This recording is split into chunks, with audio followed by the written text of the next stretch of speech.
जय हिंद बच्चों, कैसे हैं आप सब लोग। आशा करता हूँ आप और आपके परिवार में सभी लोग स्वस्थ होंगे। देखो, इस कोरोना वायरस के कारण हम लोगों की स्टडीज जो है वो बहुत ही बढ़ी इफेक्ट हुई है। हर चीज़ अब धीरे धीरे धीरे चालू हो रही है, लेकिन आप देखेंगे अभी भी स्कूल, कॉलेजेस और कोचिंग इंस्टीट्यूट तो अभी भी बंद है, ठप है बिल्कुल तरीके से। कब चालू होंगे वो पता नहीं। तो बहुत से बच्चों का मेरे को कॉल आया, मेरे को मैसेज आया कि सर हम जब घर गए थे तो अपनी कॉपियाँ भी नहीं लेके गए, अपना स्टडी मटेरियल भी नहीं लेके गए, तो हम लोगों की स्टडीज बहुत ज़्यादा अफेक्ट हुई है। तो प्लीज़ आप ऑनलाइन क्लासेस लो। देखो, मैं यहाँ पे ऑनलाइन क्लास लेके पूरा डाटा तो आपको दे नहीं सकता, उसकी भी कुछ छोटी मेरी लिमिटेशन है। तो मैं यहाँ पे क्या कर रहा हूँ कि रीजनिंग के डेली में 20 क्वेश्चन लूँगा और उन 20 क्वेश्चन को मैं यहाँ पे सॉल्व करूँगा। वो क्वेश्चंस जो होंगे वो पूरे कोर्स के होंगे, वो आपका पूरा डेली बेसिस पे रिवीजन हो जाएगा। तो हर क्वेश्चन करने से पहले आपके स्क्रीन पे क्वेश्चन पॉपअप होगा, तो पहले आप स्क्रीन को पॉज करके या तो उसे लिख लें और या तो पहले उसे खुद से सॉल्व करें। आप जब उसको पूरा अच्छे से सॉल्व कर लें तो आप भले सॉल्यूशन ना देखें, मैं बोलूँगा कि सॉल्यूशन देखें, क्या पता आपको वो आसानी से वो चीज़ें समझ में आ जाए। एक बार सॉल्यूशन देख लो, अगर आपको लगे कि नहीं आपका तरीका ज़्यादा अच्छा है तो आप उसी से कंटिन्यू कर देना, लेकिन आपको मेरा तरीका अच्छा लगे तो उसको अपना लेना। लेकिन ये है कि किसी भी क्वेश्चन को देख के डायरेक्ट सॉल्यूशन मत देख लेना। क्वेश्चन जैसे ही आएगा, 20 क्वेश्चन है टोटल, जैसे ही क्वेश्चन आएगा तो स्क्रीन को पॉज करना और पहले उस क्वेश्चन को खुद से ट्राई करना। ठीक है, तो शुरू करते हैं। सबसे पहला क्वेश्चन जो है वो क्वेश्चन है सीरीज का।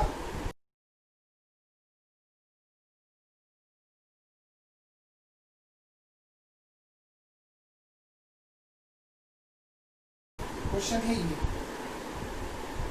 350, 222, 130, 68, 30। श्रृंखला का क्वेश्चन है, सीरीज का क्वेश्चन है। तो आप देखेंगे कि सीरीज घटती हुई है डिक्रीजिंग ऑर्डर में। तो सीरीज जब भी घटती हुई होती है या डिक्रीजिंग ऑर्डर में होती है तो वो दो तरीकों से बन सकती है, या तो उसमें माइनस करते हुए कर रहा है या तो वो डिवाइड के थ्रू कर रहा है। तो यहाँ पे मैं देखूंगा क्वेश्चन को, अगर आपको नंबरों की क्यूब याद है तो ये आपका जो क्वेश्चन है वो इजीली सॉल्व हो जाता है। कैसे, देखो ये 350 जो है वो 7 का क्यूब प्लस 7 है। 7 का क्यूब कितना होता है, 343 प्लस 7 कितना हो गया, 350। या ये है 6 का क्यूब प्लस 6, 6 का क्यूब 216 प्लस 6 222। ये है 5 का क्यूब प्लस 5 125 प्लस 5 130। और इसी तरीके से आप देखोगे 4 का क्यूब प्लस 4 64 प्लस 4 ये हो जाएगा 68। और 3 का क्यूब 27 प्लस 3 हो गया 27। तो इसी तरीके से पैटर्न को फॉलो करोगे तो ये 7 का क्यूब प्लस 7, 6 का क्यूब प्लस 6, 5 का क्यूब प्लस 5, 4 का क्यूब प्लस 4, 3 का क्यूब प्लस 3, तो ये हो जाएगा 2 का क्यूब प्लस 2, 2 का क्यूब होगा 8 प्लस 2, ये हो गया आपका 10। ठीक है, तो पहले वाले का उत्तर हो गया 10। लेकिन इसको मैं आपको दूसरे तरीके से भी करके बताता हूँ, वो भी देखिए आप।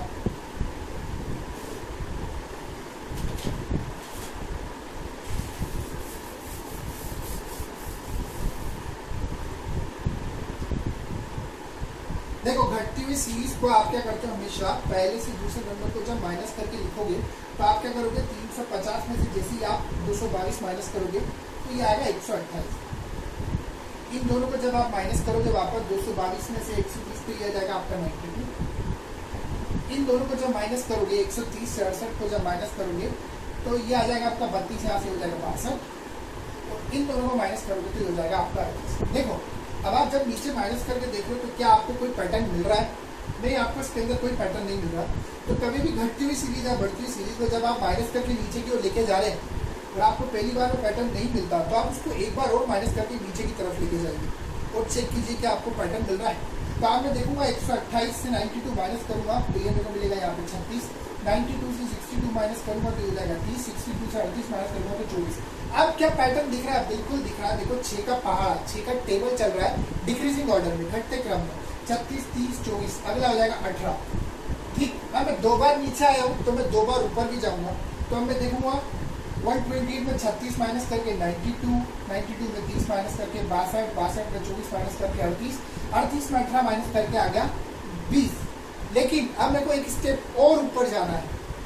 350 में 128 माइनस करके 222, 222 में 92 माइनस करके 130, 130 में 62 माइनस करके 68, 68 में 38 माइनस करके 30, 30 में 20 माइनस करके 10। ये दूसरा तरीका है, लेकिन उत्तर अभी भी सेम ही आएगा। तो बस आप इतनी सी बात ध्यान रखो कि जब भी बढ़ती सीरीज में मिले आपको इंक्रीजिंग ऑर्डर में, दूसरे से पहले को माइनस करके आप लिख रहे हो, तीसरे को दूसरे से, तो जब नीचे आप सीरीज जो बना रहे हो उसमें आपको कोई पैटर्न नहीं मिल रहा, तो एक बार उसको माइनस करके नीचे क्यों लेके जाओ, तो आपको पैटर्न जरूर मिलेगा। तो आप पहला तरीका अपना लो या दूसरा। पहली चीज मैं ये बोलूंगा आपको कि आप 30 तक के स्क्वायर्स याद करके रखें, 30 तक के वर्ग याद रखें और 20 तक के क्यूब घन याद रखें, क्योंकि ये बहुत हेल्प करेंगे आपको। रीजनिंग में तो ऐसे बहुत से क्वेश्चन है जो डायरेक्ट इसी के बेसिस पे बन जाते हैं, ठीक है। और मैथ्स में भी आपको ये कैलकुलेशन करने में बहुत हेल्प करेंगे। तो 30 तक के स्क्वायर, वर्ग और 20 तक के क्यूब्स याद कर लें, ठीक है। ये था पहला क्वेश्चन। दूसरे क्वेश्चन की तरफ चलते हैं।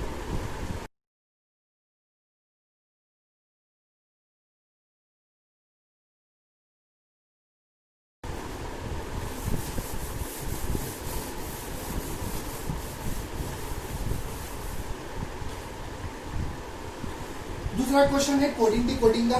कोडिंग डिकोडिंग में बोला गया है अगर एक सांकेतिक भाषा में, if in a coding language, एक सांकेतिक भाषा में अगर डेंजर को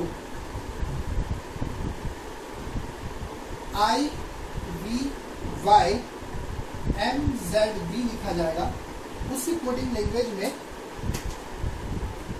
मोबाइल को क्या लिखा जाएगा?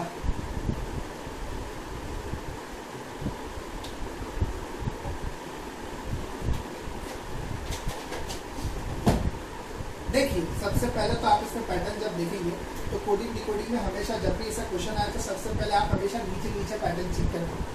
इसमें कोई नीचे नीचे पैटर्न आपको नहीं मिलेगा। तो जब आप इसको चेक करेंगे तो आपको पैटर्न यहाँ पे मिलेगा ऐसा। तो डी में अगर मैं 5 अल्फाबेट माइनस कर दूँ तो आता है वाई, ए में 5 अल्फाबेट माइनस कर दूँ तो याद आता है वी, एन में 5 अल्फाबेट माइनस कर दूँ तो याद आता है आई, जी में 5 अल्फाबेट माइनस कर दूँ तो आ जाएगा बी, ई में 5 अल्फाबेट माइनस कर दूँ तो जेड, और आर में 5 अल्फाबेट माइनस कर दूँ तो आ जाएगा एम। इसी तरीके से अब आपको इसमें भी माइनस करना है। तो आप देखेंगे कि 5-5 अल्फाबेट माइनस करते हुए सिर्फ जिगजैग के पैटर्न में लिखते चले जाइए, ये आपका आंसर यहाँ पे आ जाएगा। तो आप देखेंगे एम में जब आप 5 अल्फाबेट माइनस करेंगे तो आएगा एच, ओ में जब आप 5 अल्फाबेट माइनस करेंगे तो आएगा जे, बी में जब 5 अल्फाबेट माइनस करेंगे तो आएगा डब्ल्यू, ई में जब आप 5 अल्फाबेट माइनस करेंगे तो जेड, एल में 5 अल्फाबेट माइनस करेंगे तो जी, और इसी तरीके से आप आई में 5 अल्फाबेट माइनस करेंगे तो आ जाएगा डी। चेक कर ले भले, ऊपर से नीचे आते समय -5 लग रहा है तो नीचे से ऊपर जाते हुए +5 का पैटर्न लगना चाहिए। डब्ल्यू, डब्ल्यू में आप जब जोड़ेंगे 5 अल्फाबेट तो आपका आना चाहिए बी, डब्ल्यू का X Y Z A B बिल्कुल आया, जे के बाद के एल एम एन ओ बिल्कुल आया, एच के बाद आप इसी तरीके से जोड़ते चले जाएंगे तो हर 5 अल्फाबेट जोड़ने के बाद ऊपर का मोबाइल बन जाएगा। तो ये बन गया आपका पैटर्न। आप पहले नीचे नीचे चेक करते, अगर आपको ऊपर कोई पैटर्न मिलता तो बात थी, नहीं मिलता तो आपने उसको बीच में से तोड़ दिया। एक बात ध्यान रखना, ये बीच वाला पैटर्न हमेशा उनमें बनता है, ऐसे वर्ड में बनता है जिसमें नंबर ऑफ अल्फाबेट सम होते हैं, इवन होते हैं, 4, 6, 8, 10 इस तरीके के क्वेश्चन। ठीक है, तो अपन चलते हैं अपने अगले क्वेश्चन की तरफ।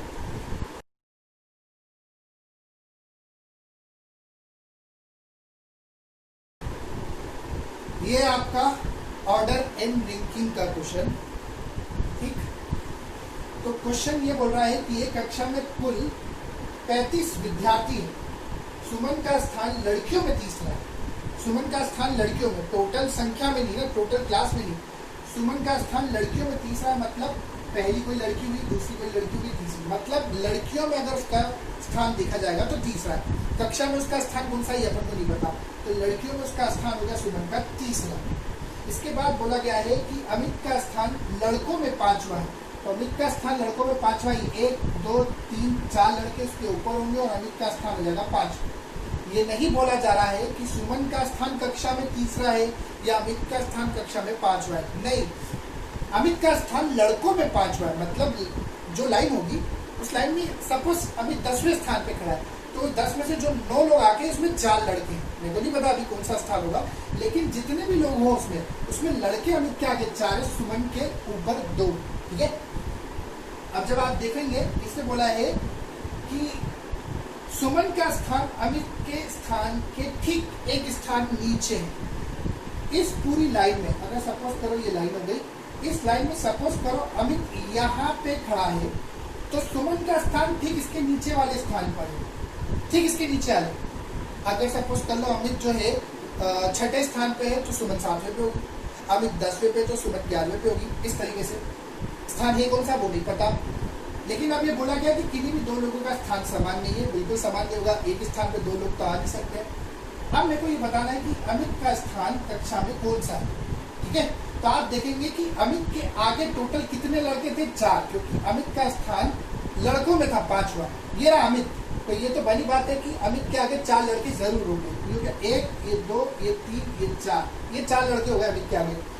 सुमन भी बैठी है, क्वेश्चन में बोला सुमन के आगे जो है 2 लड़कियां, क्योंकि सुमन का लड़कियों में स्थान तीसरा है, तो ऐसी स्थिति में सुमन का लड़कियों में स्थान तीसरा हो गया, तो उसके आगे 2 लड़कियां होगी। अब 2 लड़कियां इन दोनों के बीच में तो आ नहीं सकती, क्योंकि बोला है सुमन का स्थान अमित के ठीक नीचे है, तो ऑब्वियस सी बात है वो 2 लड़कियां अमित के ऊपर वाले स्थान पे होगी। अब अमित के ऊपर कुल 6 लोग हैं, जिसमें से 4 लड़के हैं, 2 लड़कियां।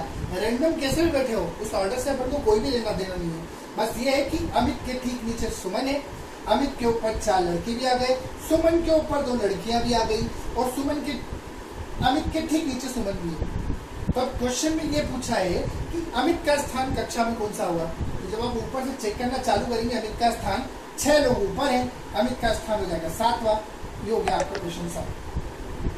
ये नहीं समझ में आया, एक बार वापस सॉल्यूशन को रिपीट करके देखना, आपको बिल्कुल समझ में आ जाएगा। ठीक है, अगले क्वेश्चन की तरफ चलते, चौथे।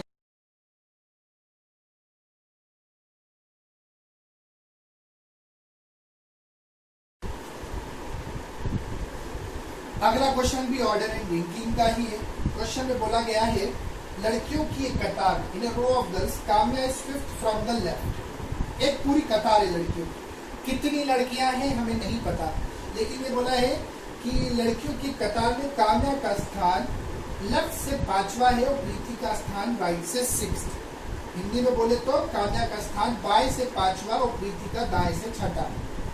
एक बात सुन ले अभी यहाँ पे ध्यान से, जो बच्चे इंग्लिश मीडियम से होते हैं उनको हमेशा हमेशा दिक्कत होती है दाएं बाएं।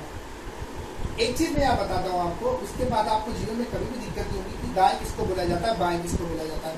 देखो, जब आप अपने हाथ पे यू करोगे तो आप देखोगे उल्टे हाथ पे, लेफ्ट हैंड में जब आप यू कर रहे हैं तो आपके हाथ पे बी बना हुआ है, बी, ये देखो ये बी बना हुआ है, ये आपके हाथ पे बना हुआ है बी, तो बी से हो गया बायां। और आप अपने राइट हैंड में देखेंगे तो राइट हैंड में आपको ये अपने हाथ पे डी बना हुआ दिखेगा, डी, तो डी से हो गया दायां। जिस हाथ पे बी बनेगा वो हो गया बायां, जिस हाथ पे डी बनेगा वो हो गया दायां। ठीक है, तो आगे आपको कभी भी दिक्कत आए बाएं दाएं में तो आप यूं करके देख ले, जिसमें आपकी आंखों के सामने बी बन रहा वो हो गया बायां, जिसमें डी बन रहा वो हो गया दायां। ठीक है, तो ये हो गई लड़कियों की एक कतार, इसमें अपन को नहीं पता टोटल कितने लोग हैं, लेकिन ये बोला है कि काम्या का स्थान लेफ्ट से, ये हो गया लेफ्ट, ये हो गया राइट, लेफ्ट से काम्या का स्थान है 5th, ये हुई काम्या, काम्या का स्थान हो गया 5th। अगर बाएं से 5वां स्थान है तो काम्या को हटा दूं तो उसके आगे टोटल 4 लोग होंगे, 1 2 3 4। प्रीति का स्थान बोला है दाएं से 6वां, राइट से 6th, तो दाएं से 6वां स्थान तो खुद प्रीति का है, मतलब उसके पीछे 5 लोग हैं, 1 2 3 4 5, 6वां स्थान हो गया प्रीति का। अब बोला ये गया है कि जब ये दोनों लोग आपस में एक दूसरे के साथ अपनी पोजीशन चेंज कर रहे हैं, प्रीति उठ के आ जाएगी काम्या के स्थान पे, काम्या उठ के चले जाएगी प्रीति के स्थान पे, ये हो गई इनकी नई पोजीशन। लाइन अप भी वही है, बाकी सब लड़कियां वैसी की वैसी बैठी है, सिर्फ ये दोनों को मस्ती है तो ये दोनों अपना स्थान आपस में बदल रही है। ठीक है, अब स्थान बदलने के बाद ये बोला गया है काम्या का स्थान लेफ्ट से हो जाता है 13वां, ये है काम्या का स्थान लेफ्ट से हो जाता है 13वां।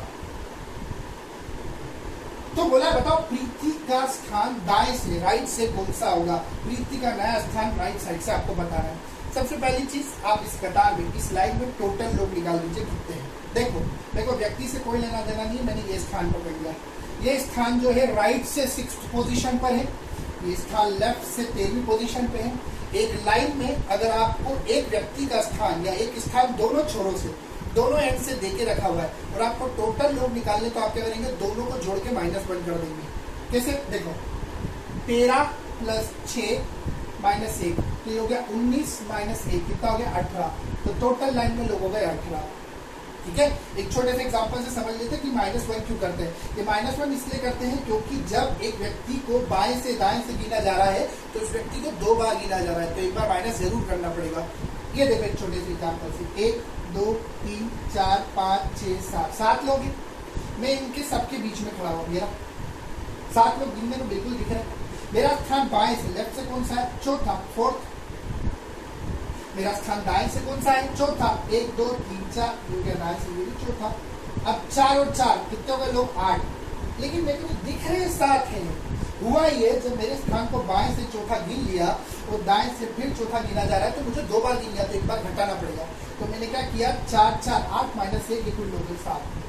सेम मैंने यहाँ पे किया कि भैया मेरे को ये स्थान पता है, राइट से 6th पोजीशन पे है, लेफ्ट से 13 पे है, दोनों को जोड़ दिया और -1 कर दिया, ये कुल लोग आ गए 18। देखो ऑप्शन में 18 देके रखा है, जल्दबाजी पे आप उस पर टिक मत कर देना, क्योंकि कुल लोग नहीं पूछे, पूछा है प्रीति का स्थान दाएं से कौन सा, राइट से कौन सा है।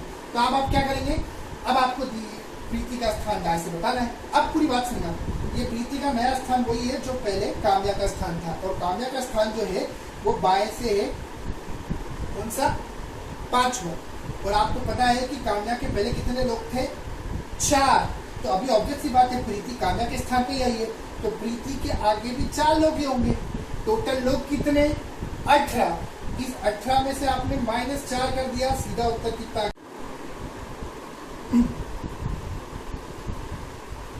इस क्वेश्चन को दूसरे तरीके से भी समझ लीजिए। आपको ये पता चल गया कि टोटल जो है वो 18 लोग हैं लाइन के अंदर, और आपको पहले से पता है कि प्रीति का स्थान जो नया वाला है वो लेफ्ट से 5th है, क्योंकि मेरे को पहले से क्वेश्चन में बोल के रखा है कि काम्या का स्थान लेफ्ट से 5th था और उसी स्थान में प्रीति आई है।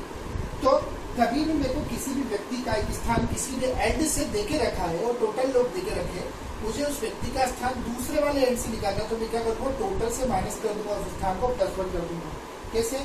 18, इधर से इसका स्थान है 5वां, माइनस करके मैंने कर दिया +1, मेरा स्थान इसी व्यक्ति का उधर वाले एंड से आ जाएगा। 18 - 5 13 + 1 हो गया 14, 14 पोजीशन मिल जाएगा आपका। तो जल्दबाजी मत करना, कुल लोग सबसे पहले आप 18 निकालेंगे, 18 ऑप्शन में है, लेकिन क्वेश्चन में बोला है प्रीति का स्थान राइट से कौन सा है, तो जल्दबाजी बिल्कुल भी मत करना। ठीक, अगले क्वेश्चन पे चलते हैं, 5th क्वेश्चन पे।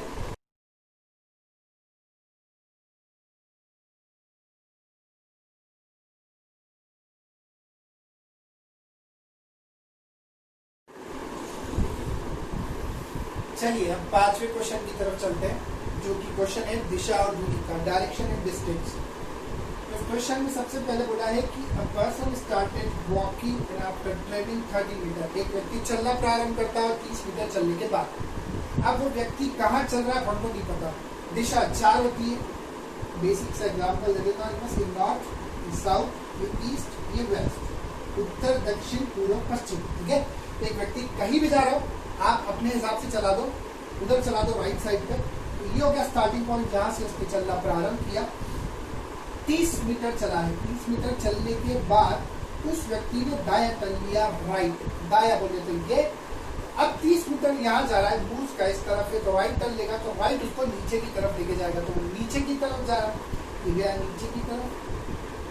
कितना चला? 40 मीटर। 40 मीटर चलने के बाद कुछ दूरी आगे चल के वो लेफ्ट टर्न लेता है। अब मूव साइड पे, दक्षिण में, साउथ में, अब लेफ्ट टर्न लेगा, तो लेफ्ट किधर लेके जाएगा उसको? ईस्ट की तरफ, ये गया ईस्ट की तरफ। कितना चला?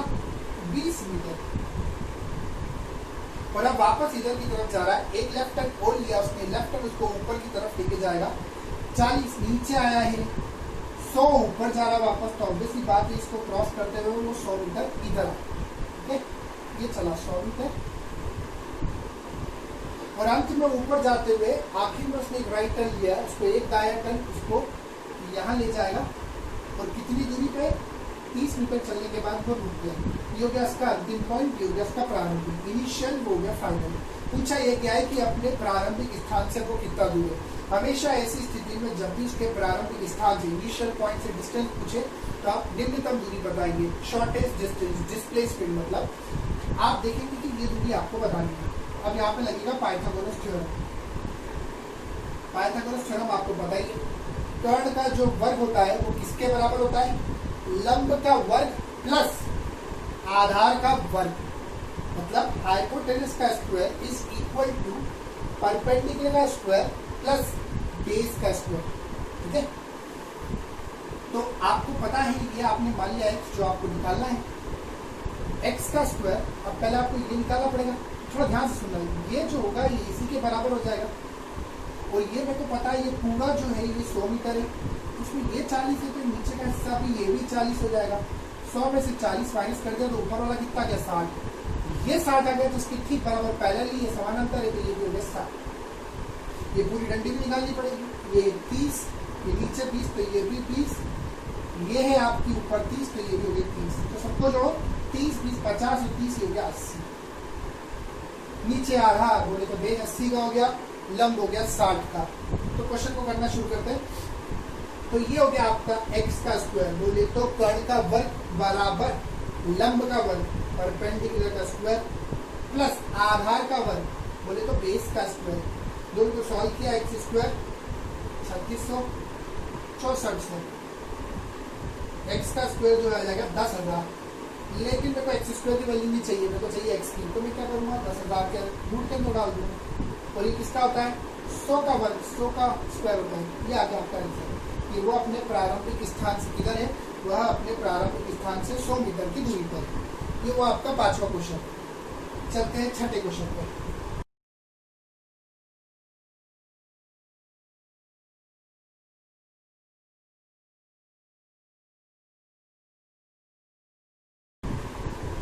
छठा क्वेश्चन है घड़ी का, क्लॉक। अच्छा क्वेश्चन है ये भी। हर क्वेश्चन को सॉल्यूशन देखने से पहले आप पहले खुद से जरूर ट्राई करना, ठीक है? डायरेक्ट सॉल्यूशन मत देखना। देखो 5:20 पे घड़ी के दोनों कांटों के बीच का कोण पूछा है, तो सबसे पहले मैंने घड़ी बना दी। ये हो गया 12 6 3 9 1 2 4 5 7 8 10 11 5:20। 20 बोले तो मिनट का कांटा स्पष्ट 4 पे हो गया, घंटे का कांटा होगा 5 पे। तो 5:20 पे घड़ी के दोनों कांटों के बीच का बृहद कोण पूछा है, रिफ्लेक्शन। अब यहाँ पे एक गलती आप कर सकते हो, थोड़ा यहाँ पे इसको ध्यान से देखना। फॉर्मूला सिंपल सा है, घड़ी के कांटों के बीच में किसी भी समय पे कोण निकालने का, एंगल निकालने का formula theta equals to 30h - 11/2l। ठीक है, अब ये थीटा है, इनके बीच का कोण। h बोले तो जो घंटा चल रहा है, यहाँ पे घंटे की वैल्यू है 5, h की वैल्यू होगी 5। m बोले तो मिनट, मिनट कितना है 20। पुट करा थीटा में 30 इंटू एच की वैल्यू 5, 11/2 इंटू ये हो गया 20, ये हो गया 10। सॉल्व किया आपने, theta equals to 150 degree minus 110, मेरा जो आ गया 40 डिग्री। अब थोड़ा ध्यान से सुनना, ये कोण आ गया 40 डिग्री, ऑप्शन में भी है 40, टिक मत कर देना। पूछा गया है कि घड़ी के दोनों कांटों के बीच में 5:20 में बृहद कोण क्या होगा? बृहद कोण होता है बड़ा वाला कोण, ऐसा कोण रिफ्लेक्स एंगल इंग्लिश में बोलते हैं, लार्जर एंगल भी बोलते हैं इसको। ऐसा कोण जो कि 360 डिग्री से छोटा होता है लेकिन 180 डिग्री से बड़ा होता है, ये होती है बृहद कोण की रिफ्लेक्स एंगल की परिभाषा। लिख लेना, ठीक है, ये बहुत काम आती है। तो बृहद कोण बोले तो जो 180 से बड़ा, 360 से छोटा। लेकिन मेरा पहला उत्तर जो आया वो इस कैटेगरी में तो आ नहीं रहा। भले मेरे दिए गए विकल्पों में है 40 डिग्री, लेकिन मैं टिक नहीं कर सकता क्योंकि ये छोटा कोण है। मेरे को बड़ा वाला कोण पूछा है, ये कोण पूछा गया है। ये वाला कोण 5:20 पे घड़ी के दोनों कांटों के बीच में क्या होगा? तो मैं क्या करूँगा, टोटल होता है 360 डिग्री, ये आ गया 40 डिग्री, तो 360 से मैं जैसे ही 40 डिग्री माइनस कर दूंगा, ये हो गया 320 डिग्री। ये हो गया मेरा आंसर।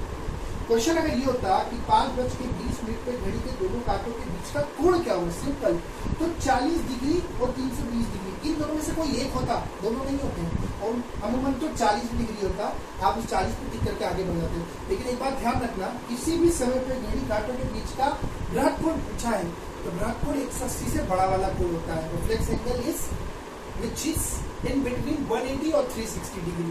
ठीक है, तो जल्दबाजी बिल्कुल मत कर देना। आपका उत्तर हो गया 320 डिग्री, ना कि 40 डिग्री। ये था आपका क्वेश्चन नंबर 6। अब चलते हैं अपन क्वेश्चन नंबर 7 पे।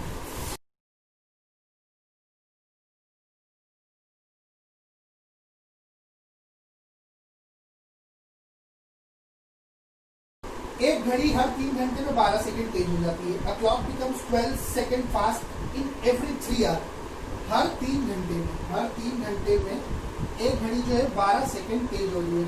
सबसे पहले निकाल दो। अच्छा, 3 घंटे में 12 हो रही तो 1 घंटे में कितनी तेज हो जाएगी? 12/3 बोले तो 4 सेकंड। हर घंटे में ये घड़ी ज्यादा तेज चल रही है, ज्यादा ही तेज चल रही है, तो 4 सेकंड बढ़ जाएगी। ठीक है, अब बोला यह गया है कि इस घड़ी को संडे को आफ्टरनून में, मतलब संडे को दोपहर में इसे सही घड़ी से मिलाया गया था 3 PM पे। मतलब असल घड़ी में भी 3 बज रहे थे, और ये जो तेज घड़ी है, इस तेज घड़ी में भी 3 ही बज रहे थे। लेकिन अब यहाँ से 1-1 घंटे में, हर घंटे में ये जो तेज घड़ी है आगे बढ़ती चली जाएगी। तो क्वेश्चन में ये पूछा है कि जब इस संडे को दोपहर को 3 बजे इन दोनों घड़ियों को मिला दिया है, तो जब ये नॉर्मल घड़ी चलते हुए ट्यूसडे पे, मंगलवार पे सुबह 10 बज रही होगी, तो उस समय तेज घड़ी में क्या समय हो रहा होगा? मेरे को पता है कि ये जो तेज घड़ी हर घंटे में 4 सेकंड तेज हो रही है, तो मैं निकाल लूंगा कि संडे के दोपहर के 3 से लेके मंगलवार के सुबह 10 बजे तक कुल कितने घंटे होंगे। तो मैं यहाँ से देखूंगा, संडे से अगर मैं मंडे तक जाऊं सेम 3 PM, तो मैं देखूंगा ये हो गए 24 घंटे। और इस मंडे से मंडे की रात तक जाऊं 12 बजे तक, तो 3 से 12 ये हो गए वापस 9 घंटे। 12 और 9 कितने हो गए? 33 घंटे, तो यही हो गए। और ये रात के 12 तक पहुंच गया, जैसे रात की 12 बजे की वो मंगलवार लग जाएगा, और मंगलवार लग गया, मेरे को सुबह 10 बजे तक जाना है। 12 से लेके 10, वो 10 एक्स्ट्रा घंटे और जोड़ दो, टोटल कितने हो गए? 43 घंटे। ये एक तरीका। दूसरा तरीका, संडे 3 से लेके मंगलवार 3 तक 2 दिन टोटल होते हैं, मतलब 48 घंटे। लेकिन ये मंगलवार 3 तो है नहीं, तो मंगलवार का सुबह 10 है, तो 3 से लेके 10 बजे तक कितने घंटे पीछे आना पड़ेगा? 5 घंटे पीछे। तो 2 दिन में 5 घंटे कम, 48 में 5 घंटे माइनस कर लिए, ये हो गए 43 घंटे, 43 आवर। अब आपकी घड़ी 1 घंटे में 4 सेकंड तेज हो रही है, तो कितने घंटे में कितनी तेज हो चुकी होगी? सिंपल 43 आवर को मैंने 4 से मल्टीप्लाई किया, ये हो गया 172 सेकंड। ठीक है, मतलब 180 होता तो 3 मिनट हो जाते, लेकिन 3 मिनट में 8 सेकंड कम है, मतलब मैं इसको बोलूंगा 2 मिनट 52 सेकंड आगे होगी असल घड़ी से। असल घड़ी में 10 बज रही है, तो इस तेज घड़ी में बज रही है 10 AM बोल दो, 2 मिनट और 52 सेकंड। ये हो गया आपका आंसर। ऑप्शन कौन सा आ जाएगा? ऑप्शन हो जाएगा आपका बी, 10 आवर 2 मिनट 52 सेकंड। ठीक है, और अगर ये बोल देता कि इतनी कम हो जा रही है, तो मैं क्या करता? इतना मैं माइनस कर देता उसके अंदर। ठीक है, तो वो भी आ जाता सॉल्व में। 2 मिनट 52 सेकंड को माइनस कर देता मैं 10 बजे से, तो 9:57 8 सेकंड आ जाता। 9:57 8 सेकंड, तो वो भी सॉल्व हो जाएगा, इसकी कोई बड़ी वाली बात नहीं है। ठीक है, अगले क्वेश्चन पे चलते हैं। अगला क्वेश्चन अच्छा है, तो वापस बोल रहा हूँ, हर क्वेश्चन का सॉल्यूशन देखने से पहले खुद से ट्राई करना जरूरी है। पूरी जान लगाओ, 10 मिनट 20 मिनट बैठो भले, क्योंकि क्या है ना, जो क्वेश्चन आपको रोकेगा वही आपको बनाएगा। वो बोलते हैं ना, नदी की धार वही तेज होती है जहाँ उसे रुकावट मिलती है। जो क्वेश्चन आसानी से बनते चले जाते हैं वो आपको बनाएंगे नहीं, वो आपकी ग्रोथ कभी नहीं करेंगे। जो क्वेश्चन रोकेंगे, जो क्वेश्चन परेशान करेंगे, वही आपकी ग्रोथ करेंगे। तो अगर क्वेश्चन परेशान करता है तो ऐसा मत करना कि अपना संयम खो के आप उसको प्ले करके आप उसका सॉल्यूशन देख लेना। ये गलती कभी मत करना। जो चीज़ परेशान कर रही है, दिखाओ उसको कि आप में कितनी हिम्मत है। ठीक है।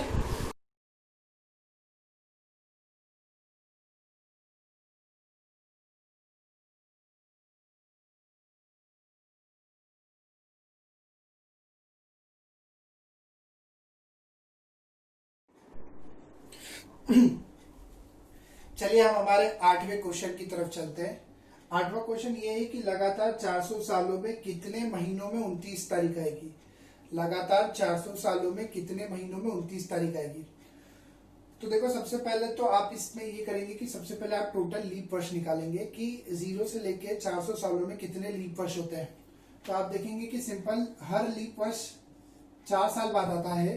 तो आप 400 को जब 4 से भाग दे देंगे तो टोटल लीप वर्ष कितने आ जाएंगे, 100। लेकिन अपन को पता है कि 0 से 400 के बीच में टोटल 4 शताब्दी आती है, पहली, दूसरी, तीसरी, चौथी, 100, 200, 300, 400। तो जो पहली 3 शताब्दी होती है वो थी सामान्य शताब्दी वर्ष, नॉर्मल सेंचुरी ईयर, जो कि लीप वर्ष नहीं होती। 100, 200, 300 ये लीप वर्ष नहीं होते हैं। तो ये 400 सालों में हर 4 साल के हिसाब से जो मैंने 100 लीप वर्ष देखे हैं, ये 100 नहीं होते। इसमें से ये 3 वर्ष जो होते हैं, ये 3 लीप वर्ष नहीं होते हैं। तो ये 3 जैसे ही मैं घटाऊंगा तो टोटल लीप वर्ष हो जाते हैं 97 ईयर्स। ठीक है, तो लगातार 400 सालों में टोटल लीप वर्ष कितने हो गए, 97। अब पूरी बात सुनना यहाँ पे ध्यान से। बच्चे जल्दबाजी में क्या गलती करते हैं कि अच्छा लगातार 400 सालों में कितने फरवरी के 29 आएंगे, तो जितने लीप ईयर होंगे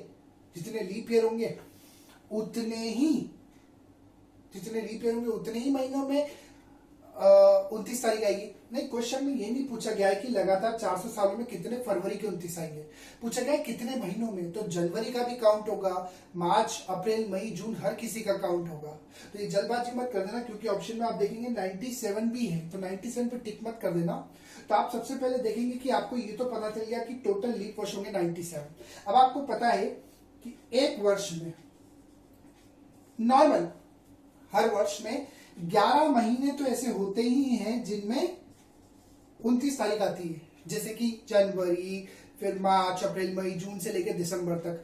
हर साल में मिनिमम 11 महीने होते ही हैं जिनमें 29 तारीख आती है। अगर वो लीप वर्ष हो जाएगा तो 12 महीने हो जाएंगे।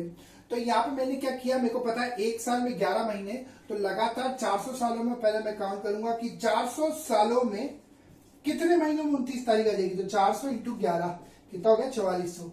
अब सुनना ध्यान से, लगातार 400 सालों में इतने महीनों में 29 तारीख होगी, लेकिन इन सभी महीनों में फरवरी का 29 गायब है।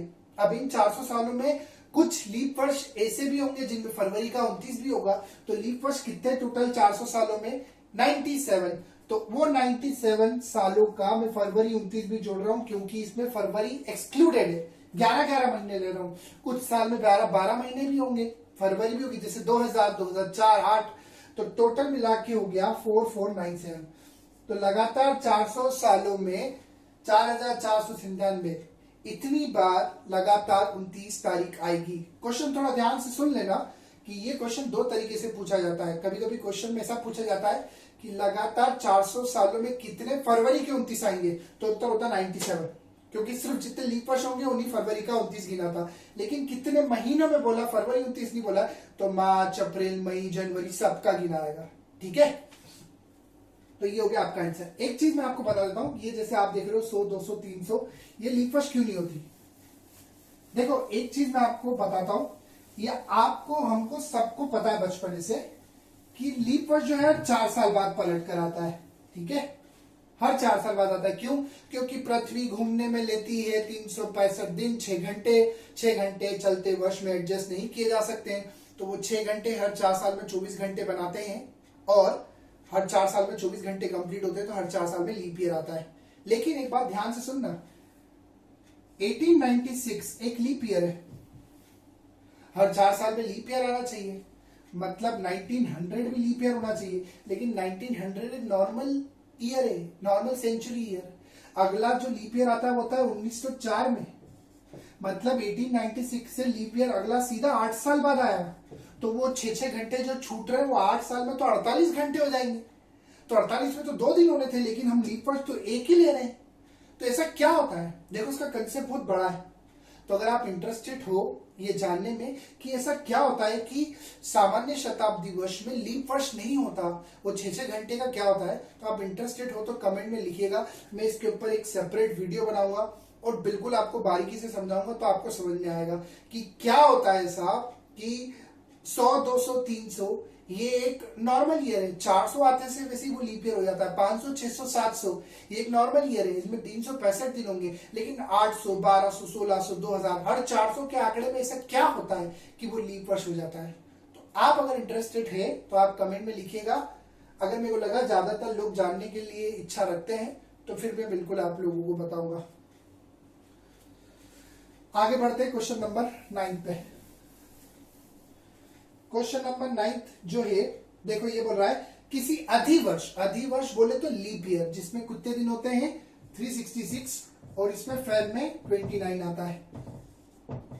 तो उसकी 15 जनवरी को जो है, 15 जनवरी को फ्राइडे था।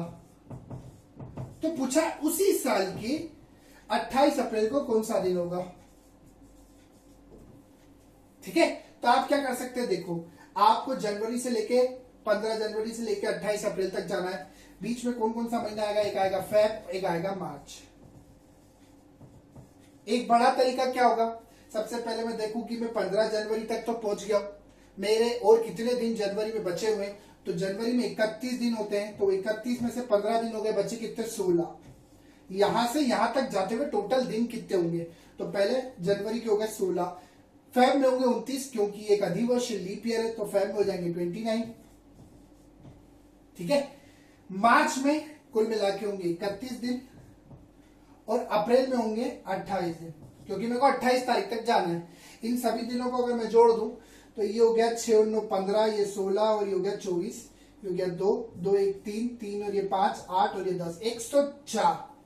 मतलब इस फ्राइडे में अगर मैं 104 दिन जोड़ दूं तो मेरा उत्तर आ जाएगा कि 28 अप्रैल को कौन सा दिन था। अब कभी भी सुनना, आपके दिन कभी भी 7 से ज्यादा हो जाए तो आप क्या करना, सिंपल जितने भी दिन हो जाए 50 60 70 जो भी, 7 से डिवाइड करना, जो शेषफल होगा, जो रिमाइंडर होगा, सिर्फ वो आपको जोड़ना है, सिर्फ वो। तो 104 को अगर मैं डिवाइड दूंगा 7 से, तो 1 से गया 7, 3 4, 4 से हो जाएगा 28, बच जाएगा 6 रिमाइंडर आया। तो आप सिंपल 6 जोड़ दो, फ्राइडे में 6 जोड़ दो या सिंपल 1 माइनस कर दो। ठीक है, तो फ्राइडे में 6 दिन जोड़ोगे तो आप Saturday Sunday Monday Tuesday Wednesday Thursday, उत्तर हो गया थर्सडे। 7 दिन होते हैं तो 6 दिन जोड़ने से अच्छा आप क्या करते हैं, घटा देते हैं। आपको कभी 5 दिन जोड़ने तो 5 दिन जोड़ने से अच्छा 2 दिन घटा दो। तो ये हुआ एक बड़ा तरीका, कोई भी तारीख देके रखिए, उस तारीख से अगली तारीख तक जाते हुए बीच में जितने भी दिन आते हैं उन सभी दिनों को जोड़ो, और जोड़ने के बाद टोटल दिन नहीं जोड़ना, आपको क्या करना, 7 से डिवाइड देना है, और जो रिमाइंडर आएगा वो पहले वाले दिन में आपको क्या करना, सिंपल सा जोड़ देना है। लेकिन आप बोलते हो इतना कैलकुलेशन नहीं चाहिए, तो फिर क्या करते हैं, देखो फिर क्या करते हैं, दूसरा तरीका क्या होता है, थोड़ा ध्यान से सुनना आप।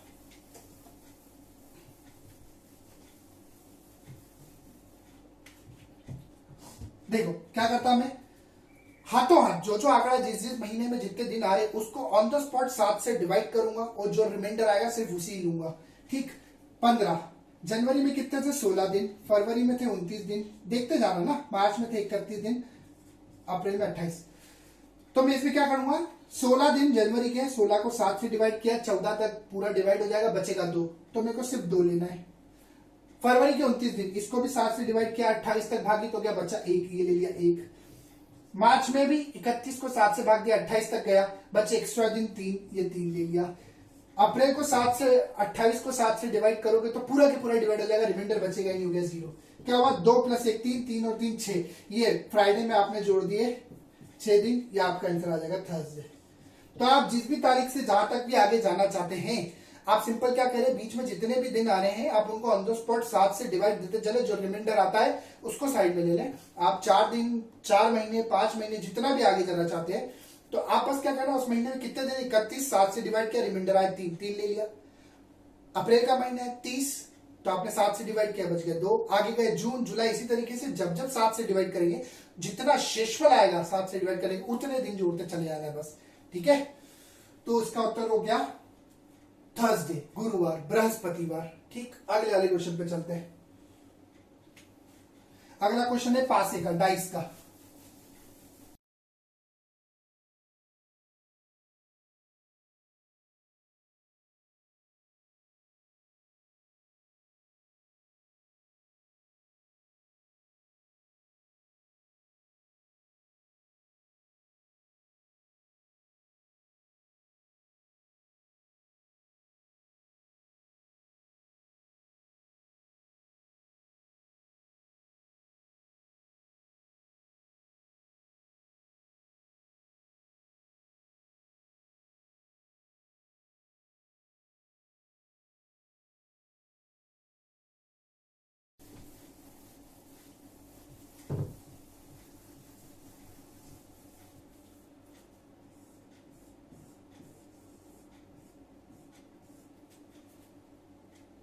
At the rate star minus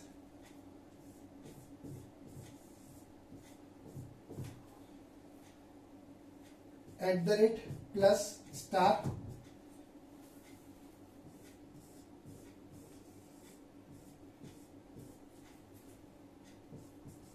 star plus dollar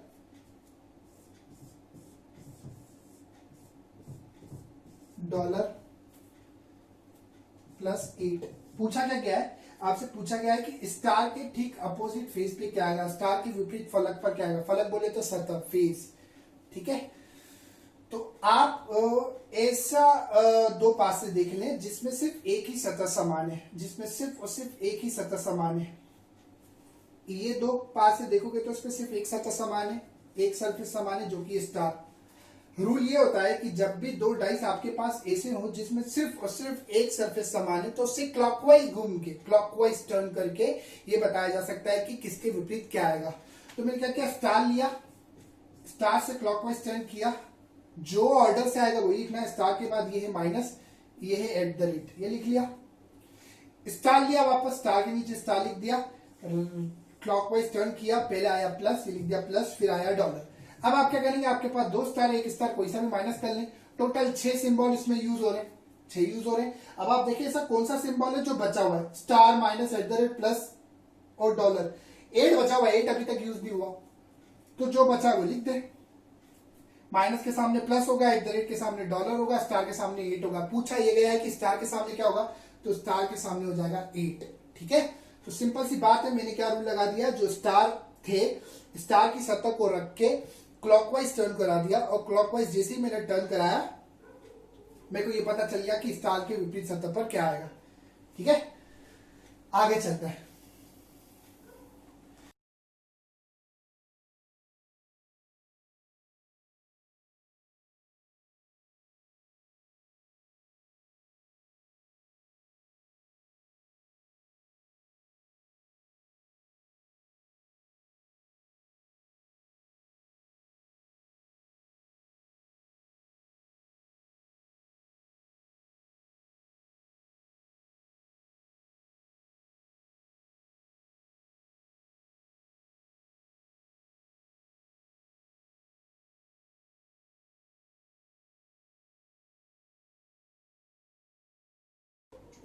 अगला क्वेश्चन जो है इसमें बोला है गणितीय संक्रिया का है, अगर माइनस का मतलब प्लस होगा, भाग का अर्थ मल्टीप्लाई होगा, घटाव का अर्थ या इंटू का अर्थ माइनस होगा, प्लस का अर्थ भाग होगा, तो दिए गए विकल्पों में से कौन सा विकल्प सही होगा।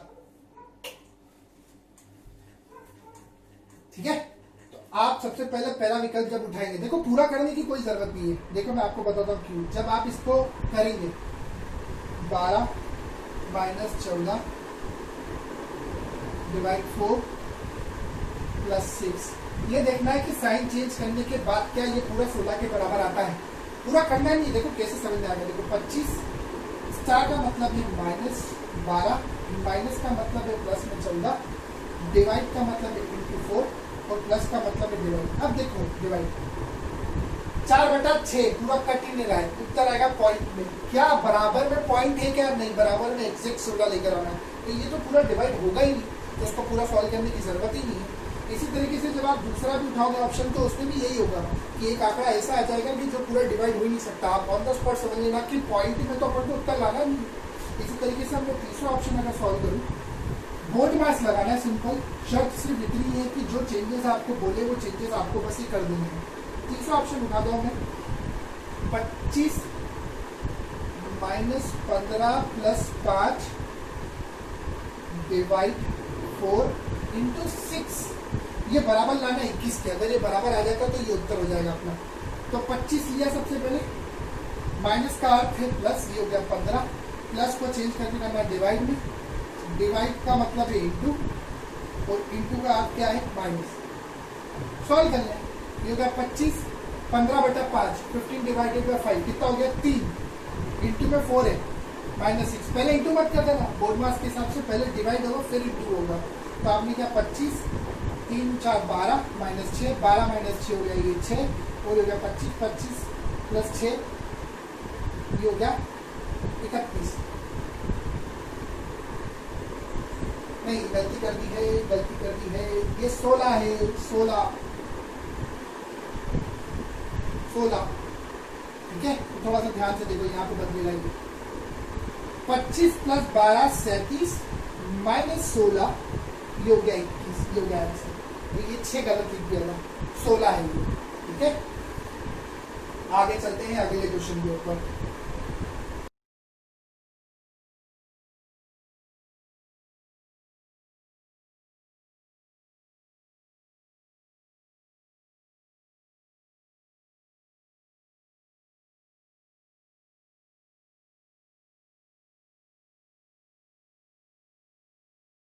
अगला क्वेश्चन है वेन डायग्राम का, बिल्कुल आसान क्वेश्चन है।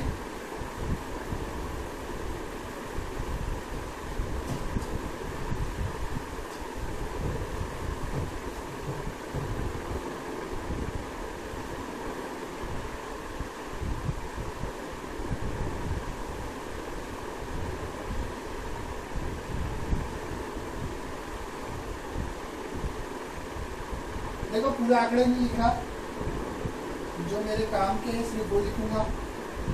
ये हो गया 25, ये हो गया 30, ये हो गया 20, ठीक है।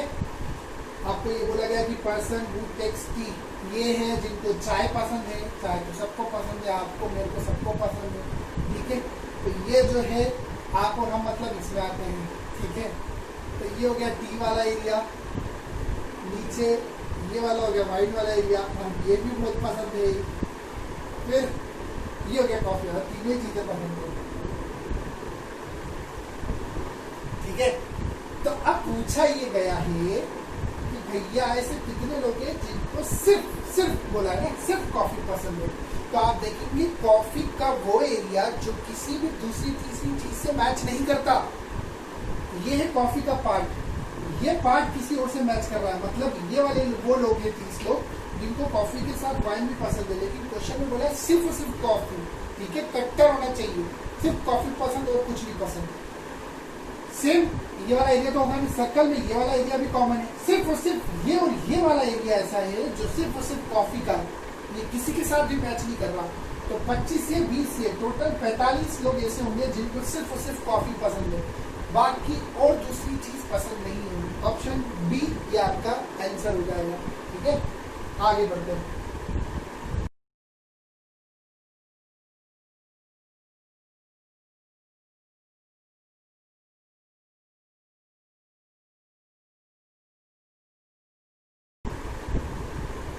दी गई आकृति में त्रिभुज बताना है, find the number of triangle in the following figure.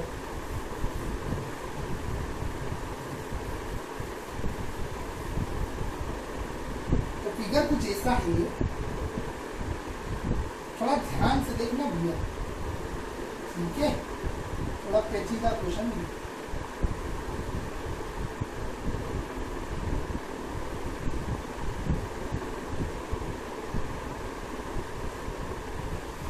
कोई फॉर्मूला नहीं लगेगा, ईमानदारी से गिन नहीं पड़ेंगे क्योंकि क्वेश्चन बहुत तिगड़म वाला है। देखो क्या करेंगे, मैं गिनता जा रहा हूँ। ये एक, मतलब ये एक हो गया, ये दो, ये हो गया तीसरा, ये चौथा, ये पांचवा, दोनों को मिला के हो गया छठा, सातवां, आठवां, दोनों को मिला के हो गया नौवां, 10वां, 11वां, दोनों को मिला के हो गया 12। फिर से 1 2 3 4 5 दोनों को मिला के 6, 7 8 दोनों को मिला के 9, 10 11 दोनों को मिला के 12। अब इससे थोड़े बड़े वाले गिन रहे होंगे, इधर से 2 मिल रहे हैं देखो, ये हो गया 13, ये हो गया 14, ये हो गया 15, ये हो गया 16, 2 इधर भी है, 17 18, 12 बाहर थे, 2 इधर 2 इधर 2 इधर, 18 हो गए, ठीक है। अब थोड़ा और आगे तक जाके देखता हूँ, ये काउंट हो गया, ये काउंट हो गया, ये काउंट नहीं हुआ। तो सुनना, 19 20 ऐसे ऊपर जाओ तो 21, सामने से आऊं तो ये गिन चुका हूं, ये गिन चुका हूं, ये हुआ 22, ऊपर 23, सबसे बड़ा वाला 24,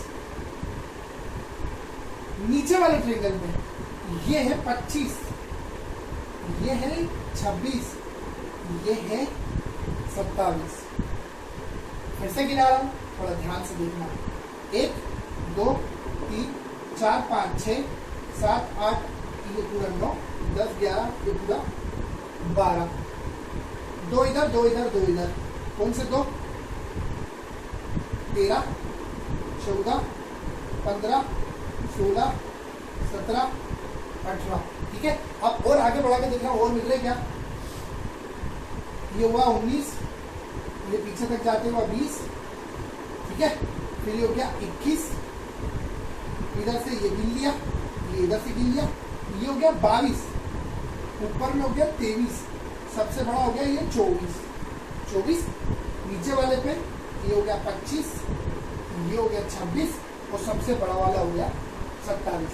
आंसर हो गया 27। अगले क्वेश्चन पे चलते हैं।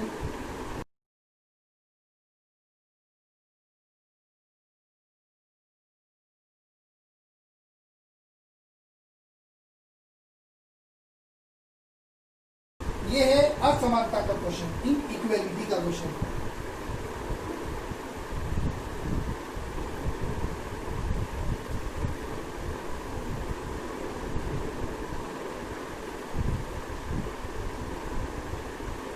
ए बड़ा बराबर है बी से, greater than C, equal to B, equal to E, less than F, equal to जी।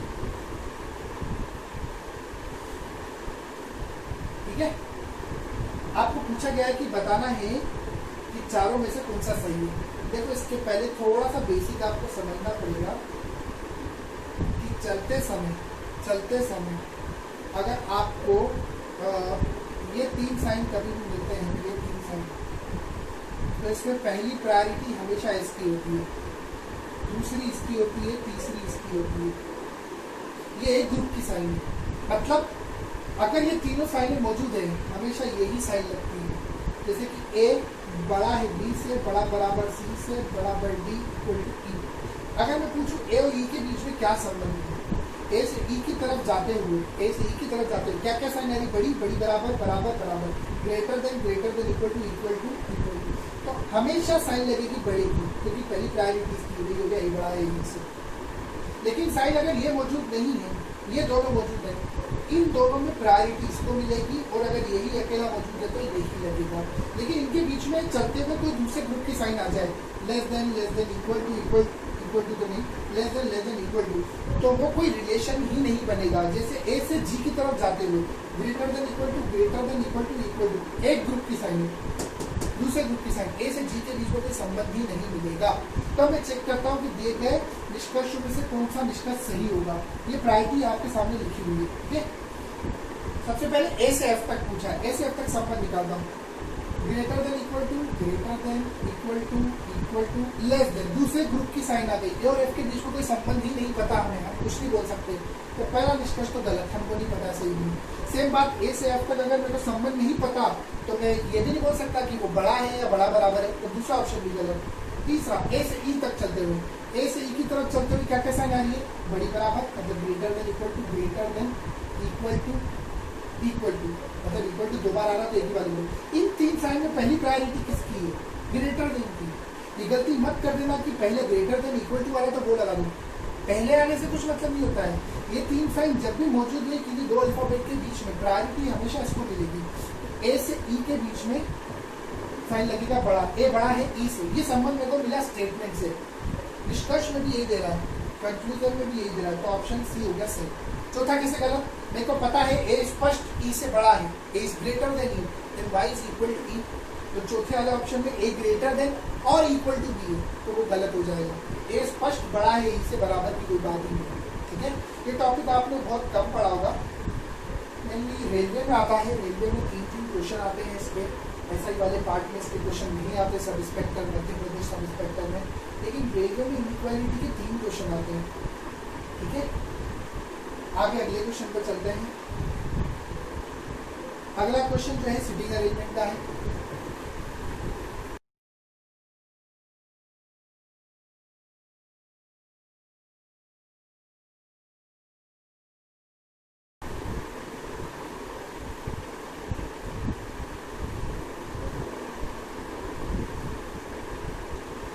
देखो 7 पर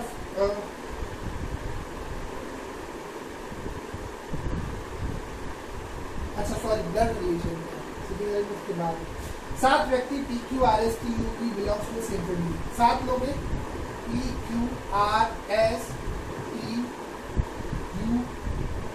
और बी, ये 7 लोग एक ही परिवार के हैं।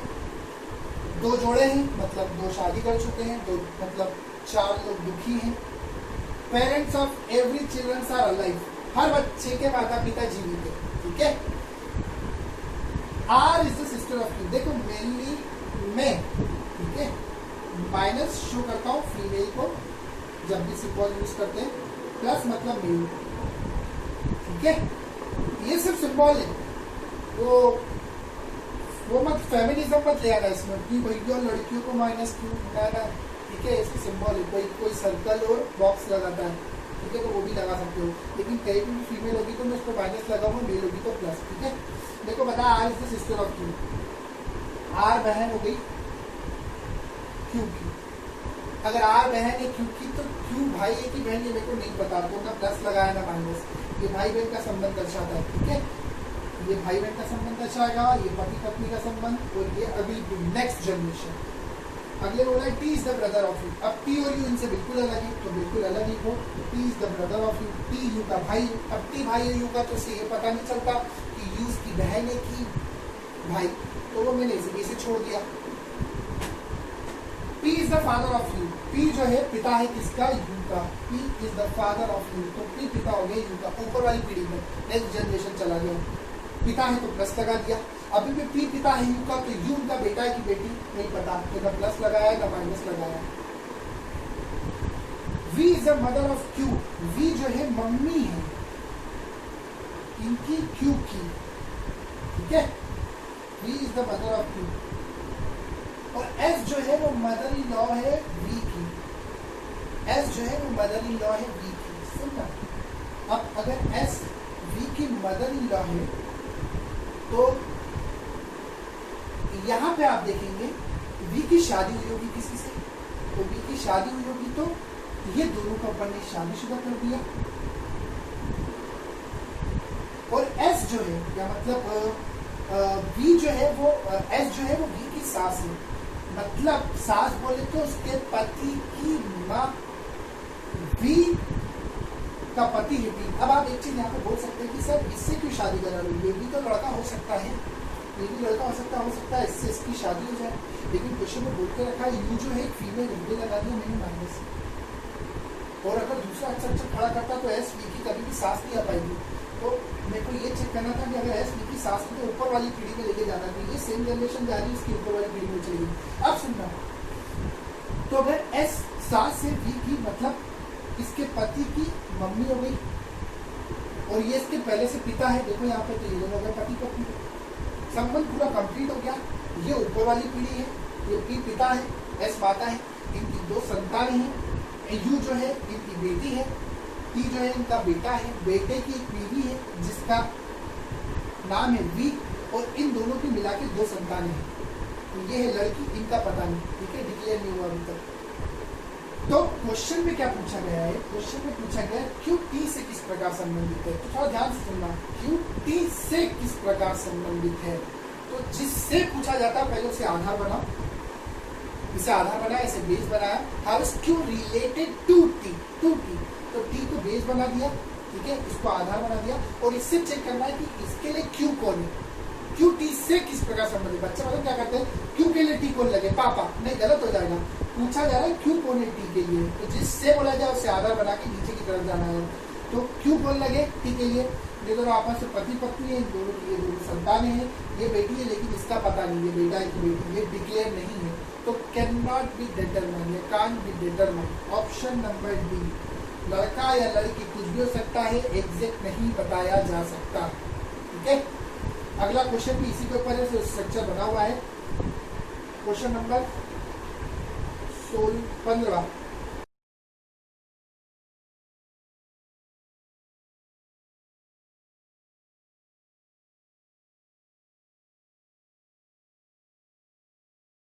क्या बोला, how is S related to R. S R से, देखो आर से आर को बना दिया यहाँ पे बेस। अब बताना है आर के लिए एस कौन होगा, तो ऊपर की तरफ जा रहा हूँ, देखते जाना। एस आर से यहाँ पे ये है इनकी मम्मी, इनके है ये पति, तो ये इसके हो गए पापा, और ये है इनकी मम्मी। एस आर के लिए हुई पापा की मम्मी, पापा की मम्मी बोले तो नानी, नानी बोले तो ग्रैंड मदर, ऑप्शन सी। आपको पता ही है दादी भी होता तो भी ग्रैंड मदर, क्योंकि हिंदी में अलग अलग संबंध है नानी और दादी का, लेकिन इंग्लिश में ग्रैंड मदर ही बोल दिया जाता है। मैटरनल पैटर्नल लगा दिया जाता है, ज़्यादातर नानी को मैटरनल ग्रैंड मदर बोलते हैं, दादी को पैटर्नल, लेकिन मोस्टली ग्रैंड मदर ही बोला जाता है। ठीक है, अगले क्वेश्चन पे चलते हैं। योगा पढ़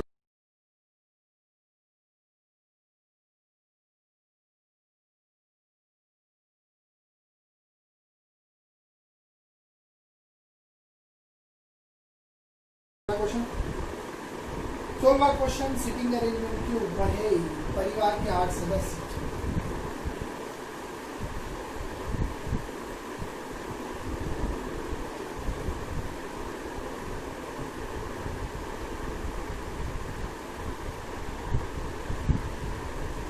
परिवार के 8 सदस्य गोल मेज पर बैठे हैं, सभी लोग केंद्र से बाहर की ओर देखेंगे। देखो हमेशा 8 लोगों पे क्वेश्चन जब भी आएगा सर्कल का, तो आप इस तरीके से बिठाएंगे कि हर व्यक्ति के ठीक सामने कोई ना कोई आना जरूरी है। ठीक है, ऐसे मत बिठा देना 8 1 2 3 4 आपकी झंडा ना ना, ऐसे बिठाना। और सभी लोग केंद्र से बाहर, फेसिंग आउटसाइड द सेंटर, सब बाहर की ओर देख रहे हैं। ऐसा समझ लो गोल टेबल पर सब चेयर बाहर की तरफ लगा के बैठे, तो सबका राइट जाएगा इधर, दाया इधर जाएगा, सबका बाया लेफ्ट जाएगा। ठीक है, क्वेश्चन में बोला है A is sitting third to the right of B, तो पहले बी को आधार बना दो कि ए का स्थान बी के रेस्पेक्ट में दिया, तो यहाँ से क्वेश्चन की शुरुआत हो रही है। बना अभी ए जो है वो बी के राइट से थर्ड पोजीशन पे गया, अभी इसका राइट है, इधर जा रहा है, क्योंकि बाहर की तरफ टेबल वो चेयर लगा के बैठा है।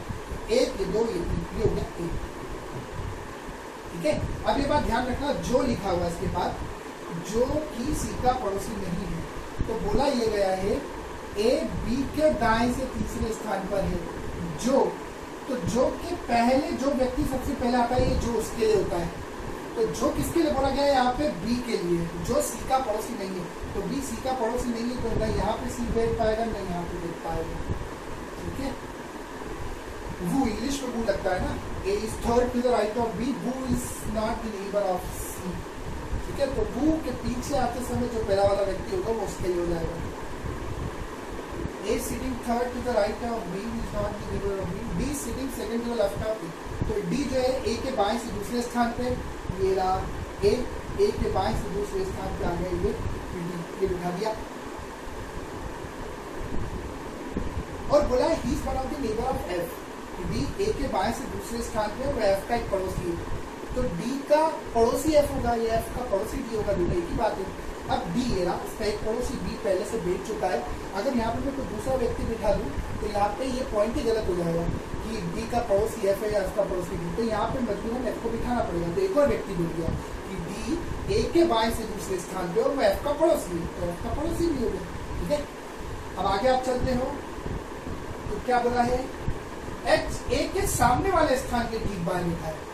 एच ए के सामने वाले स्थान, ए के सामने वाला स्थान वही, एच ए के सामने वाले स्थान के ठीक बाहर, एग्जैक्ट लेफ्ट, तो ए का सामने वाला स्थान वही है, इसका एग्जैक्ट लेफ्ट वही है, ये हो गया एच। आगे बोला है जी ई के दाएं से दूसरे स्थान पर है। अब मेरे को नहीं पता है कहाँ बैठेगा, मगर मैं चेक कर लेता हूँ। जहां भी ई बैठेगा उसके राइट से सेकंड पे जी को बिठाना, क्योंकि G sitting second to the right of E. E को इधर बिठाऊंगा तो इसके राइट से दूसरे स्थान पे जी बैठ नहीं पाएगा, क्योंकि पहले से कोई बैठा हुआ, ई गया इधर, जगह बची है 2। ई को अगर मैं इधर बिठाऊं तो इसके राइट से दूसरे स्थान पे पहली जगह दूंगी, तो ई इधर भी नहीं बैठ पाएगा। ई बैठेगा यहाँ, एक ही जगह बची ये, और जी जो है ई के राइट से दूसरे स्थान पे बैठ जाएगा, ये हो गया जी। एक जगह बची, व्यक्ति बचा एक, सी में बिठा दिया, पूरा क्वेश्चन कंप्लीट। पूछा ये गया who sitting in front of C के ठीक सामने कौन है, सी के ठीक सामने कौन हो गया, बी। ऑप्शन नंबर ए, लेकिन आंसर बी। ठीक है, अगले क्वेश्चन पे चलते हैं।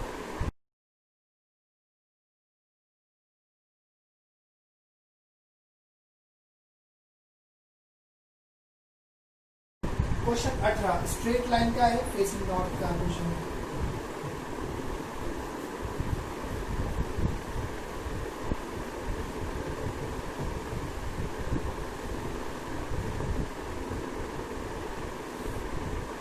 सात लोग एक रेखा में बैठे और सबकी सबका उत्तर दिशा की ओर दिख रहे, रेखा में बैठे हैं ना, रेखा पे नहीं बैठे, ठीक, रेखा में बैठे हैं और सबकी सब उत्तर दिशा की ओर, नॉर्थ की ओर देख रहे हैं।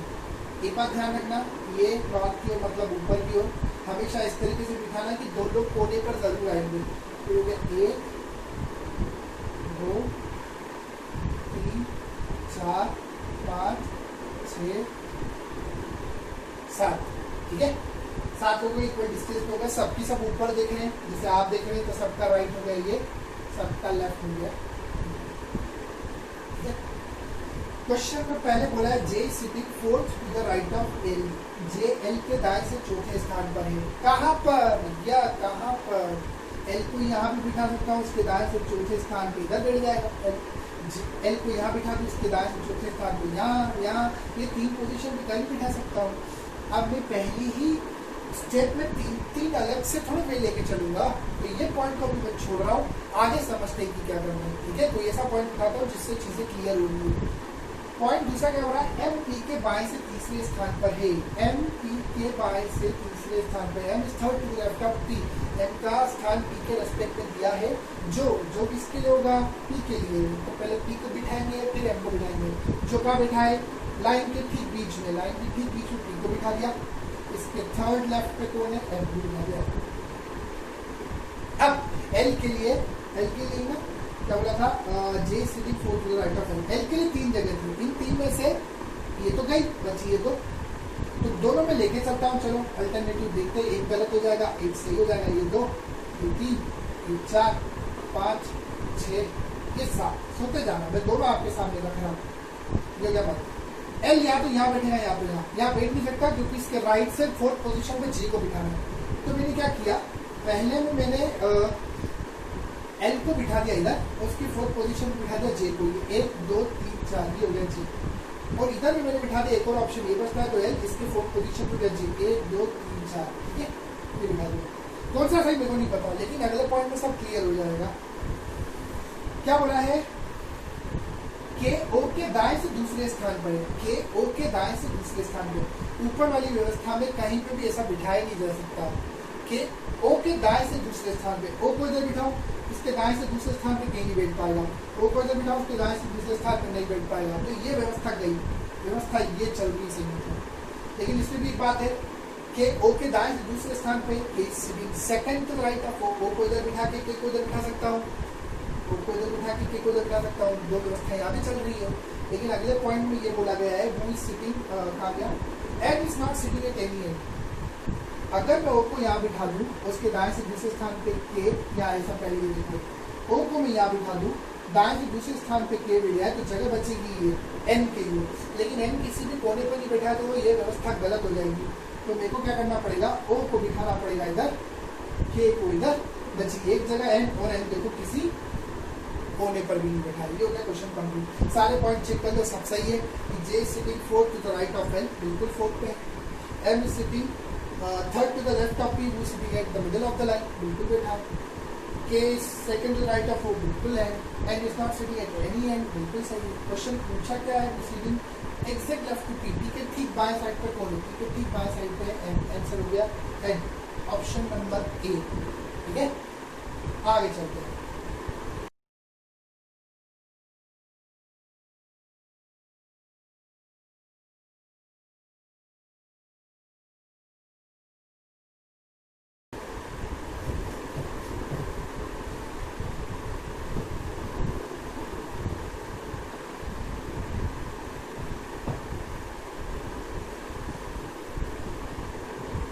क्वेश्चन नंबर 19, कथन निष्कर्ष, कितने भी वाला टॉपिक, सभी ए बी ए, ऑल या बी, किस तरीके से बनेगा, सभी ए बी ऐसा। Then some B are C, कुछ भी सी है, सम बी आर सी। देखो एक बात ध्यान रखना, बी का हिस्सा कुछ सी में लेते हुए कभी भी ये मत करना कि सी का कुछ हिस्सा ई में ले लो, नहीं, जिसका संबंध जिससे दिया सिर्फ वही बनेगा, एक्स्ट्रा कुछ भी नहीं बनाना, तो कुछ भी सी है, सी का ए के साथ कोई संबंध नहीं, तो इसी तरीके से डायग्राम बनेगा। तो बोला है ऑल सी आर डी, सभी सी डी है, तो सेम बात, सी का हिस्सा पूरा डी में लेते हुए ए का कोई भी हिस्सा नहीं आना चाहिए। कुछ डी ई है, सब डी आर डी, ये हो गया आपका डायग्राम कंप्लीट। कंक्लूजन फर्स्ट, सब बी आर डी, कुछ बी डी है, बी कुछ बी है, बिल्कुल सही, कुछ बी डी है, ये हो गया पहला वाला सही। दूसरा, कोई बी ई नहीं है, नो बी इज ई, कोई बी ई नहीं है, गलत। दो चीजें अगर दूर दूर है इसका मतलब ये नहीं कि उनके बीच में नहीं का संबंध है, गलत। दो चीजें दूर दूर है तो उनके बीच में कुछ भी नहीं कहा जा सकता। क्या कुछ बी ई है, गलत। सभी बी ई है, गलत। कुछ बी ई नहीं है, गलत। कोई बी ई नहीं है, गलत। बस दूर दूर है, दूर दूर होने का मतलब ये नहीं कि नहीं का संबंध है, ये पहली चीज। दूसरी चीज जो काम की है इसको गलत करने के लिए वो ये है कि अगर आपके कथन हमेशा पूरे के पूरे सकारात्मक होते हैं तो उनका निष्कर्ष कभी भी नकारात्मक नहीं होता है। इसको नोट कर लेना। अगर कथन आपका हमेशा, जितने भी कथन है सारे पॉजिटिव होंगे, है ना, सकारात्मक होंगे, तो उनका निष्कर्ष कभी भी नकारात्मक नहीं होगा।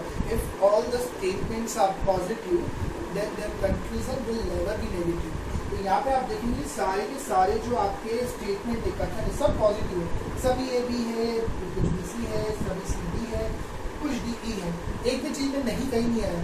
तो कथन या स्टेटमेंट जब सारे पॉजिटिव होते हैं तो उनका निष्कर्ष नेगेटिव सीधा गलत हो जाता है। जब तक संभावना भी नहीं है, पॉसिबिलिटी भी नहीं है, तो पॉसिबिलिटी नहीं है। हाँ, एक संभावना है कि कोई बी ई नहीं हो सकता है, बिल्कुल सही, लेकिन स्पष्ट गलत हो जाएगा। दूसरा गलत हो गया।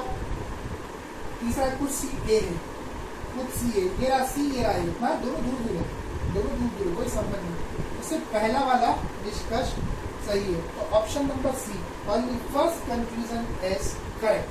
ठीक है, यहाँ भी चेक करते हैं, लेकिन यहाँ इसमें लग नहीं रहा, अगले वाले क्वेश्चन में लग रहा है।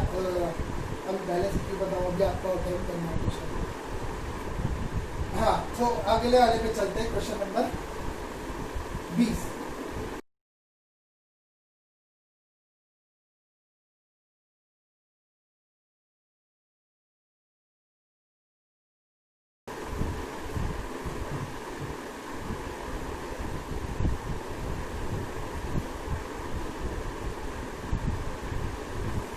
सब या भी, कुछ ये भी है,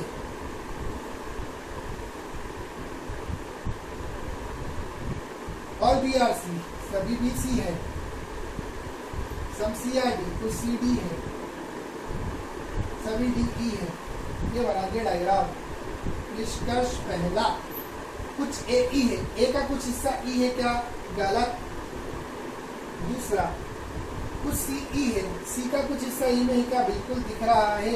तीसरा, कोई ए ई नहीं है, गलत।